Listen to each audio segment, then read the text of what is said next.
할렐루야. 오늘도 말씀을 시작한 여러분 사랑하고 축복합니다. 말씀 붙드시고 생명의 삶을 사시기 바랍니다.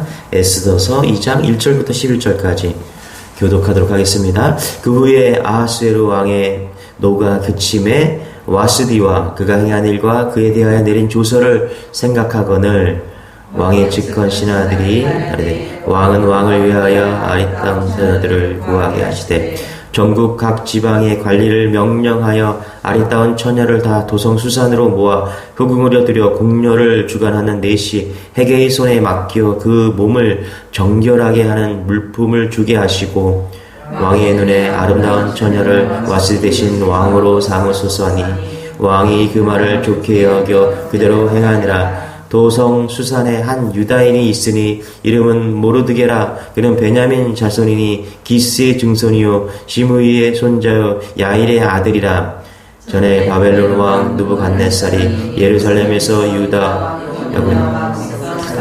갈 때에 모르드게도 함께 사로잡혔더라. 그의 삼촌의 딸 하다사 곧 에스더는 부모가 없었으나 용모가 곱고 아리따운 처녀라. 그의 부모가 죽은 후에 모르드게가 자기 딸같이 양육하더라.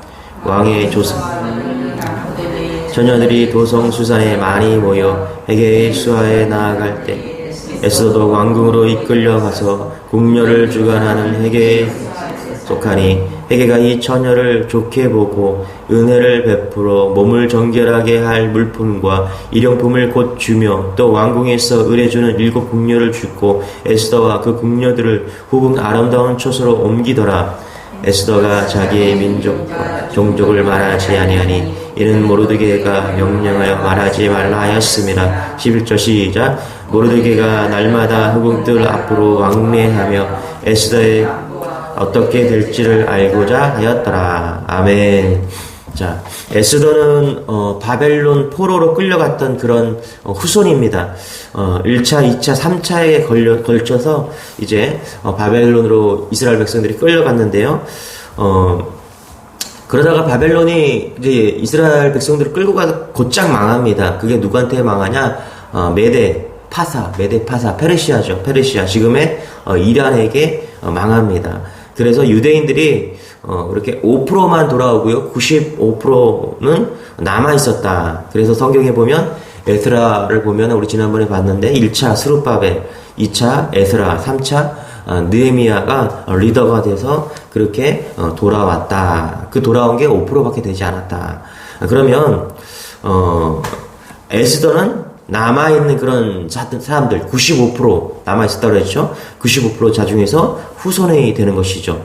자, 여러분 끌려간 여성 에스더 있지만 여기 보면은 끌려간 인생처럼 살지 않고요. 믿음 붙잡고 하나님의 섭리를 경험하는 인생을 사는 것을 우리는 보게 됩니다. 에스더의 주제는 하나님의 섭리입니다. 그러나 끌려간 인생 포로된 인생이었지만 하나님의 믿음 붙잡고 그렇게 승리하는 것을 우리가 볼 수 있다는 것입니다. 여러분, 그래서 에스더를 보면서 우리가 느껴야 돼요. 끌려간 인생이지만 밀려가는 인생이 아니라 하나님 붙잡고 주도권으로 나아가는구나, 도전하는구나, 이런 믿음이 우리 안에 있기를 소망합니다. 요셉도 끌려갔죠. 끌려다니는 인생이었습니다. 실패할 수밖에 없는 인생이었는데 요셉과 하나님이 함께 하셨습니다. 하나님이 함께 하신다. 주도권이 끌려가는 인생이지만 주도권이 내게 있고 주님 붙잡고 승리하는 인생이 되었다라는 것이죠. 그래서 믿음 붙잡고 결국엔 승리했다라는 것입니다. 이게 에스더가 주는 메시지입니다. 파사, 페르시아, 이란에 남아있는 자들 하나님이 지켜주십니다, 여러분. 이스라엘의 하나님만이 아니라 돌아간 그런 민족들의 하나님만이 아니라 남아있는 사람들, 이란에 남아있는 그 사람들도 하나님께 지켜주셨다. 또 다른 메시지가 그거죠. 남아있는 사람들, 여전히 믿음 붙들고 있는 거기에 남아있는 그 사람들을, 이란에 남아있는 사람들을 하나님은 지켜주신다. 이게 무슨 얘기입니까? 우리가 어디 있든 주님 붙들면요, 하나님은 버리지 아니하시고 외면하지 않으시고 붙들어 주신다. 이것을 이야기하고 있다는 것입니다. 에스더, 모르드게가 나오는데 하나님의 섭리 가운데 인도함을 받습니다. 여러분, 예수 잘 믿으시기 바랍니다. 하나님이 어디 있든, 우리가 어디 있든 그렇게 붙들어 주십니다. 에스더 1장은 어제 왕후 와스디가 폐위되는 과정을 보았고요. 2장은 에스더가 이제 반대로 왕후가 되는 과정을 우리가 볼 수 있습니다.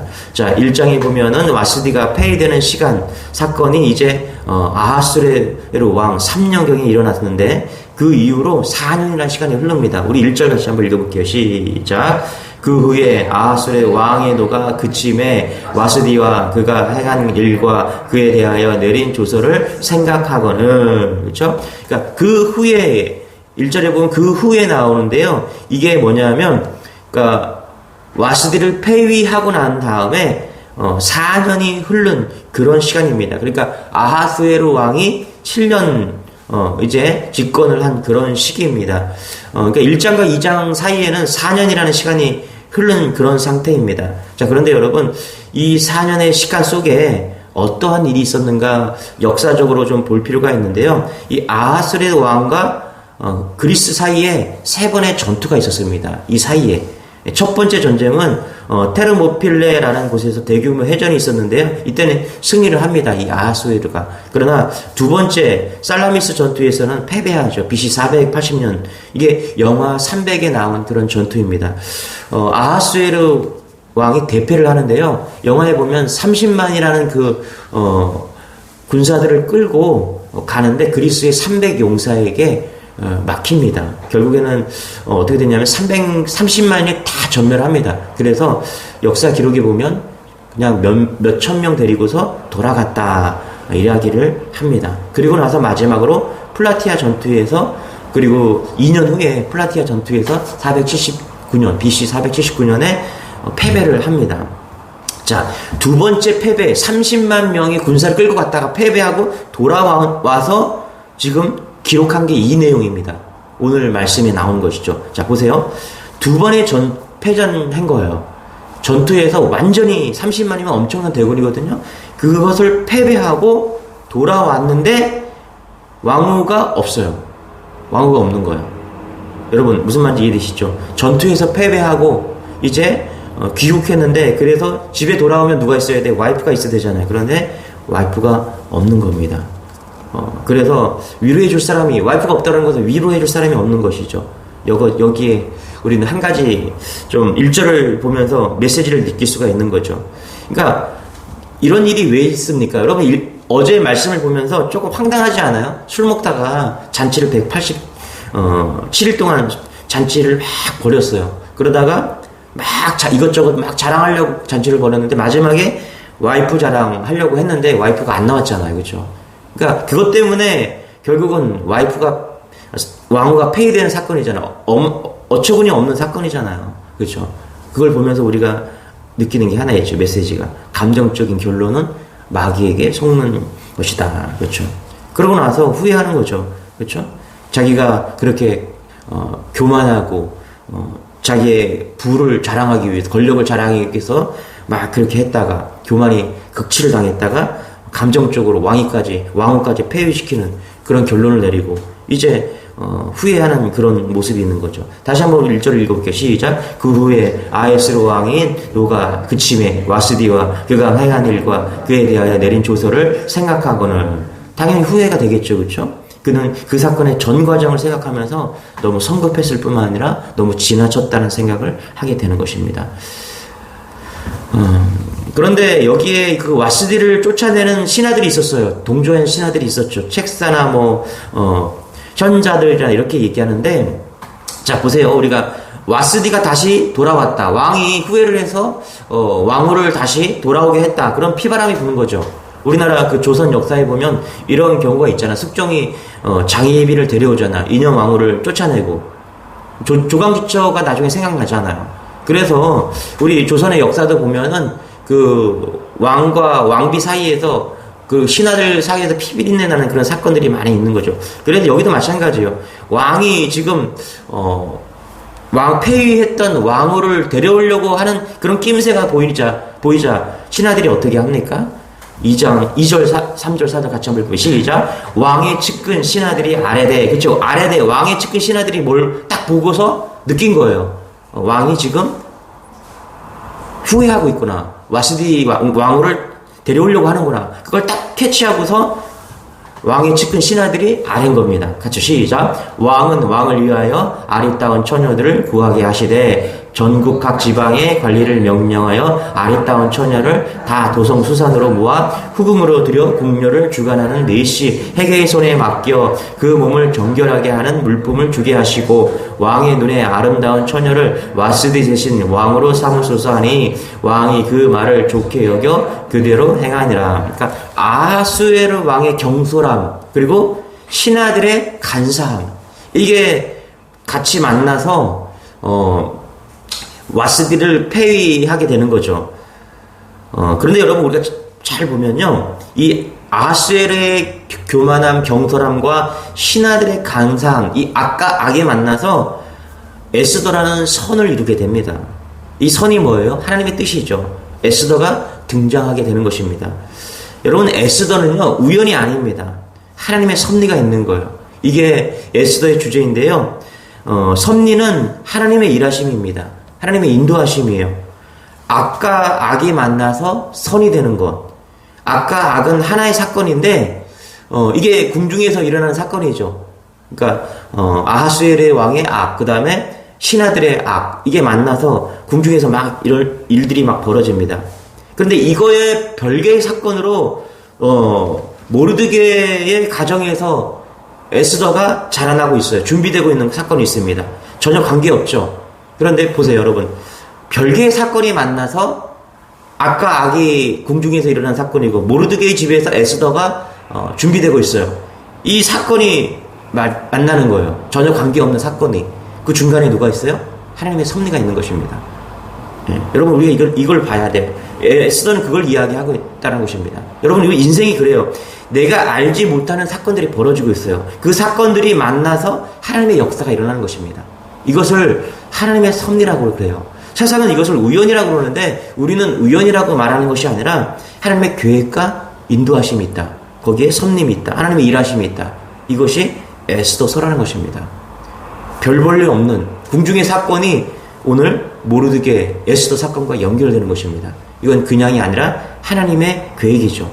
자, 그래서 아무 관계도 없는 모르드게와 에스더가 등장하는데요. 자, 5절, 6절, 7절 같이 읽어보시죠. 시작. 도성 수산에 한 유다인이 있사니 이름은 모르드게라. 그는 베냐민 자손이니 기스의 증손이요 시므이의 손자요 야일의 아들이라. 전에 바벨론 왕 느부갓네살이 예루살렘에서 유다 왕 여고냐와 백성을 사로잡아 갈 때에 모르드게도 함께 사로잡혔더라. 그의 삼촌의 딸 하다사 곧 에스더는 부모가 없었으나 용모가 곱고 아름다운 처녀라. 그의 부모가 죽은 후에 모르드게가 자기 딸같이 양육하더라. 그러니까 에스더는 끌려온 자손이었고 그 다음에 모르드게는 삼촌 집에서 자랐다. 이렇게 지금 이야기하고 있습니다. 모르드게는 포로로 끌려와서 그렇게 자랐어요. 믿음으로 양육하고 에스더는 그렇게 자랐다라는 것입니다. 그런데 에스더가 어때요? 용모가 곱고 아름다웠다. 이렇게 이야기를 합니다. 말씀 묵상하면서 나도 예쁘고 싶다. 예쁜 여자가 좋다. 뭐 이렇게 생각할 수 있는데 저는 말씀 묵상하면서 예쁘면 좋은 게 아니라 예쁘면 위험하다. 그런 생각을 좀 해봤습니다. 그렇지 않습니까, 여러분? 예쁘다고 다 왕비되는 것도 아니잖아요, 그렇죠? 예쁘다고 다 보기에 좋은 것도 아니고 예쁘다고 다 사랑받는 것도 아닌 거죠. 여러분 예쁘고 치면 아마 와스디가 더 예쁘지 않았을까. 그러니까 아하수에르 왕이 막 자랑하려고 그랬잖아요, 그렇죠? 예쁜 게 복이 아니라 지혜와 신앙이 있는 게 복이다. 둘 다 예뻤죠. 와스디도 예뻤고 에스더도 예뻤습니다. 그런데 하나님은 누굴 쓰십니까? 교만하고 그런 여자를 쓰시는 게 아니라 지혜 있고 신앙 있는 여자를 하나님이 쓰시겠다. 지금 그거 보여주고 있는 것이죠. 지혜와 신앙이 있는 것, 하나님의 은혜가 흘러가는 것, 그렇죠? 그게 하나님의 쓰시는 사람의 특징이다. 저도 이제 50에 가까우니까 좀 알 것 같아요. 예쁜 거 그런 게 중요한 게 아니라 지혜와 신앙이 있는 거. 교회에서 성도들을 볼 때 뭐 이제 50 넘어가잖아요, 그렇죠? 그러면 얼굴은 다 비슷해요. 그리고 계속 한 5년, 10년 보면은 얼굴 중요한 게 아니라 정말 지혜가 있고 신앙이 있나, 이게 너무너무 중요합니다. 여러분 외모 중요한 게 아니라 한 5년 같이 성도들과 같이 이렇게 살면 어떻게 해요? 같이 교제하고 같이 알아보면 아, 신앙이 중요하구나, 지혜가 중요하구나. 이게 얼마나 중요한지 알게 된다는 것입니다. 여러분 외모가 아니라 지혜와 신앙입니다. 할렐루야. 그것을 추구하는 여러분 되시길 바랍니다. 오늘도 거울 1시간 보면은 외모, 그거 1시간 본다. 그러면 마음의 신앙, 지혜, 갑절로 자라가는 그런 은혜가 여러분에게 있길 소망합니다. 우리 8절 9절입니다. 시작. 왕의 조서와 명령이 반포됨에 처녀들이 도성수산에 많이 모여 회개의 수하에 나아갈 때에 에스더도 왕궁으로 이끌려가서 궁녀를 주관하는 회개의 수하에 속하니 회개가 이 처녀를 좋게 보고 은혜를 베풀어 몸을 경결하게 할 물품과 일용품을 곧 주며 또 왕궁에서 의뢰해주는 7 궁녀를 주고 에스더와 그 궁녀들을 후궁 아름다운 처소로 옮기더라. 헤게가 이 에스더를 어떻게 해요? 이 처녀를 좋게 보았다라고 이야기를 합니다. 헤게가 꼬치꼬치 묻지 않고 좋게 보았다라고 지금 우리를 읽을 수가 있어요. 그러니까 10절 11절에 보면은 모르드게가 에스더에게 그러죠. 너 유다 출신이라고 말하지 말아라. 너 고아 출신이라고 이야기하지 말아라. 이 얘기를 하고 있는 거예요. 그런데 여러분 보세요. 헤게가 이것을 꼬치꼬치 묻지 않는다라는 거예요. 그냥 좋았다래요. 여러분 이게 하나님의 섭리입니다. 하나님의 인도하심이 이게 우연이 아니라 하나님의 일하심입니다. 여러분 이걸 믿는 여러분 되시길 바랍니다. 그러니까 자기 수하에 있는 사람이 자기 수하에 들어왔어요. 그렇지 않습니까, 여러분? 헤게가 이제 총괄 내시가 된 거예요. 그러면은 너 어디 출신이야? 너 유대인 출신이냐? 어디 출신이냐? 물어야 되잖아요. 우리 사람 만나면 너 어디서 왔니? 이력서 보고 어디서 만나 이런 거 다 알 거 아니에요. 그렇죠? 고아였다. 삼촌의 집에서 자랐다. 유대인 출신이다. 여러분 왕후 후보면 명문 가문이어야 되잖아요. 그런데 이 포로도 끌려와갖고 거기서 자란 고아 출신이 이렇게 왕비 후보가 된다? 이거 쉽지 않은 거잖아요. 근데 묻지 않았다라는 거예요. 묻지 않았다. 이게 은혜입니다, 여러분. 묻지 않았다는 거. 묻지 않은 게 은혜다. 15절 같이 한번 읽고요. 15절 한번 읽어볼게요. 15절에 후반부에 보면은 이렇게 말합니다. 왕에게 나아갈 때 궁녀를 주관하는 네시 헤게가 정한 것 외에는 다른 것을 구하지 아니하였으나 모든 보는 자에게 사랑을 받더라. 아멘. 여기 보니까 에스더가 뭐라고요? 모든 보는 자에게 사랑을 받더라.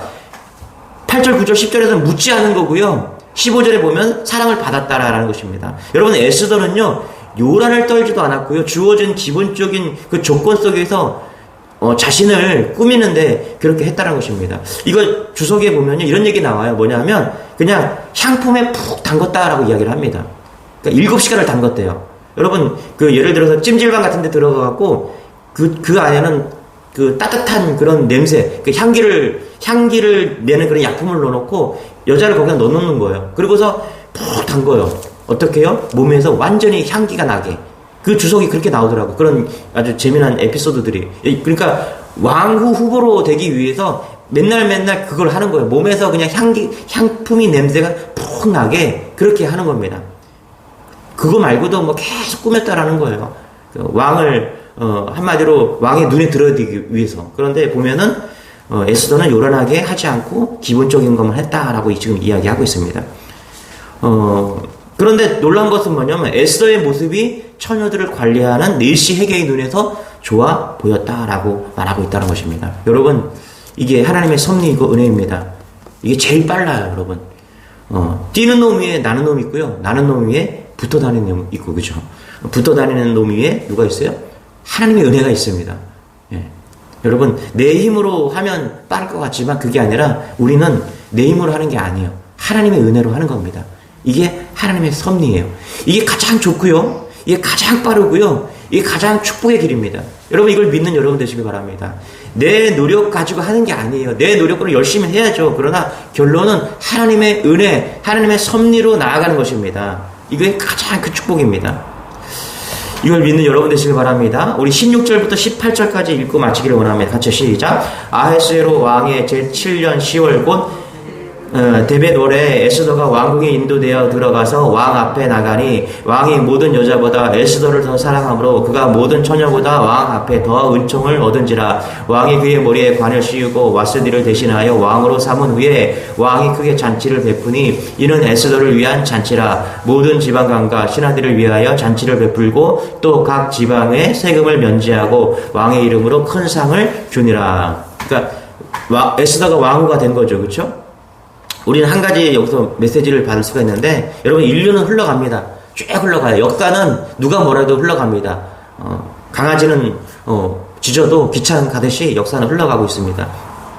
다리오 왕이 죽고 아하수에로 왕이 되었다. 그리고 와수디 왕과 폐위되고 에스더가 왕후가 되었다. 여러분, 큰 역사의 관점으로 보면 이거 한 줄이에요, 한 줄. 한 줄인데 에스더의 관점으로 한번 보자는 거예요.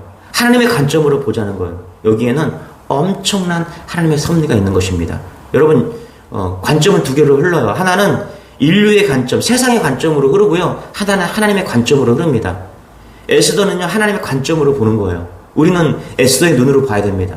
이 역사는요, 역사책에 실질적으로 기록된 내용이잖아요. 그런데 한 줄밖에 안 되는 거예요. 근데 성경은요, 하나님의 관점으로 보면 이렇게 아주 자세하게 기록하고 있는 겁니다.